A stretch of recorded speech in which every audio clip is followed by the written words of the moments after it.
ನವರಾತ್ರಿಯ 2ನೇ ದಿವಸ ದುರ್ಗಾಮಾತೆಯ 2ನೇ ಸ್ವರೂಪವಾದಂಥ ಬ್ರಹ್ಮಚಾರಿಣಿ ದೇವಿಯನ್ನು ಪೂಜೆ ಮಾಡಲಾಗುತ್ತೆ.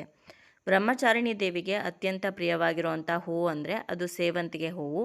ಹಾಗೆ ಆಕೆಗೆ ಅತ್ಯಂತ ಪ್ರಿಯವಾಗಿರುವಂಥ ನೈವೇದ್ಯ ಅಂದರೆ ಸಕ್ಕರೆಯಿಂದ ಮಾಡಿರುವಂಥ ಯಾವುದೇ ನೈವೇದ್ಯವನ್ನು ಇಟ್ಟು ನೀವು ಪೂಜೆಯನ್ನು ಮಾಡ್ಬೋದು.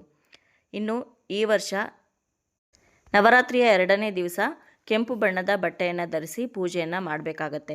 ಹಾಗೆ ಅವತ್ತಿನ ದಿವಸ ನೀವು ಪಠನೆ ಮಾಡಬೇಕಾದಂಥ ಮಂತ್ರ ಯಾವುದು ಅಂದರೆ ಓಂ ಬ್ರಹ್ಮಚಾರಿಣಿ ದೇವಿಯೇ ನಮಃ ಅಂತ ಹೇಳಿಕೊಂಡು 108 ಬಾರಿ ಅರ್ಚನೆಯನ್ನು ಮಾಡ್ಬೋದು ಅಥವಾ ಪಠನೆಯನ್ನು ಮಾಡ್ಬೋದು.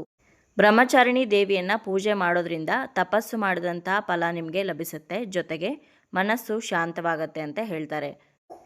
ಇನ್ನು ಯಾವ ರೀತಿ ಪೂಜೆ ಮಾಡಬೇಕು ಅಂತಂದರೆ ಹಿಂದಿನ ದಿವಸ ಇಟ್ಟಿರುವಂಥ ಹೂಗಳನ್ನೆಲ್ಲ ಬದಲಾಯಿಸಿ ಸೇವಂತಿಗೆ ಹೂಗಳನ್ನು ಇಟ್ಟು ಸಕ್ಕರೆಯಿಂದ ಮಾಡಿರುವಂಥ ನೈವೇದ್ಯವನ್ನು ಅರ್ಪಿಸಿ ಕೆಂಪು ಬಣ್ಣದ ಬಟ್ಟೆಯನ್ನು ಧರಿಸಿ ಧೂಪ ದೀಪ ನೈವೇದ್ಯಗಳನ್ನು ಮಾಡೋದ್ರ ಮುಖಾಂತರ ಸರಳವಾಗಿ ಪೂಜೆ ಮಾಡಿ. ಧನ್ಯವಾದಗಳು.